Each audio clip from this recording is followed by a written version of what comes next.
I've been using the AirPods 3 Pros for a little over 2 days now, and I have some positives and some negative things to say. We'll cover what works well and what doesn't, who these are for, and whether they're worth the price. The first concern was sound quality. I noticed a change in the sound signature compared to the AirPods 2 Pro. However, I don't really think it's an issue. The highs can be a bit overwhelming sometimes, but it's not a consistent problem. I think it's more dependent on how loud you listen to your music. And I don't see a problem with the bass. It's clear, bumpy, and has clear mids that make the vocals stand out. The highs can clip occasionally, as I've said, but this happens more when you listen to music at very high volume. I usually keep my volume around about 60 to 70 decibels, which is more than loud enough for my needs. Spatial audio definitely needs some optimization. I've noticed that when I take a call, the left earbud gets confused and makes this random echo sound, so I think that's just a bug. From my experience, I have yet to see this wider soundstage that the other creators are talking about. To me, the sound profile sounds like you're in a room and there's been a ton of echo added to your music. And for me, that's not really a spatially orientated audio soundstage. I'm looking for more of a soundstage that gives you an environment like you're sitting at your own home cinema. And there are times where you can pick up the directional sound, but I feel like you have to look for it. You can hear it above you, to the side, and sometimes behind you, but if you're not looking for it, it's easy to forget it's there. Another thing I noticed in my first 48 hours is instability. Sometimes music will just cut out and stop,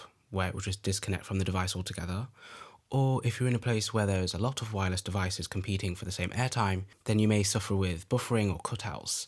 And sometimes that doesn't recover, sometimes it does, and it can just ruin the experience. Recently, there was an update that was pushed out to fix most of the bugs with the AirPods 3 Pros, and it does seem to have ironed out most of the creases. Unboxing the AirPods is straightforward, as Apple has removed the cable from the box. While this is convenient since you are far more likely to own one, it does mean you will receive less in the box, so less for your money. Inside the box, you'll find the manual, the AirPods wrapped in a protective material, and the tips. Finding the right fit is crucial for optimal performance, especially when it comes to ANC. If the tips are too small, then the highs will leak in and you'll get feedback, while if it's too large, then you'll feel a pressure in your ear and they could pop out. At least for me, I found the best fit by cycling through the tips and went with the most comfortable and the one that blocked out the highs adequately with ANC off. And if you're unsure if you have the right seal, then you can find this out in settings. As you insert the AirPods into your ear, you'll notice more of a secure fit as they go deeper into your ear canal. For some, like me, this is acceptable, and after a while, you may not even notice they're there. However, if you wear them for more than 3 hours, you may experience ear fatigue and a warm, itchy sensation. Now let's talk about active noise cancellation, and here they don't disappoint. In my opinion, these are the best pair of wireless noise cancelling earphones I've ever tested. They completely eliminate the lower range, leaving the highs intact. This effect is more noticeable when you start playing music as everything becomes incredibly quiet. I think overall, ANC is exceptional,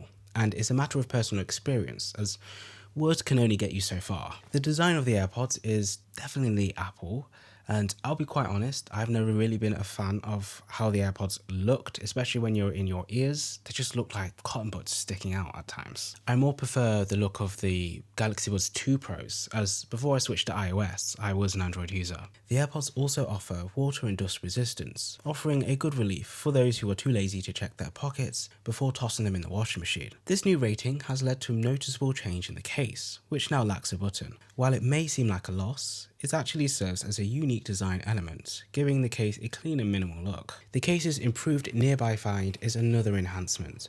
If you ever misplace your AirPods, you have a much better chance of finding them. Additionally, the speakers on the case have been upgraded, meaning they're now louder, so it's easier for you to find and hear them when you're looking for them. The AirPods themselves offer an impressive battery life of up to around about 8 hours on a single charge. However, I noticed that I get even more, hovering around about 9 hours. And this is because the noise cancelling is more than enough to allow me to focus on my music, even if my surrounding is loud. The case, on the other hand, has a battery life of up to 24 hours, which is slightly less than the AirPod 2s. But for me, the battery is still more than enough, and I don't really see a difference. One issue I encountered with the AirPods 3 Pros was the whistling issue.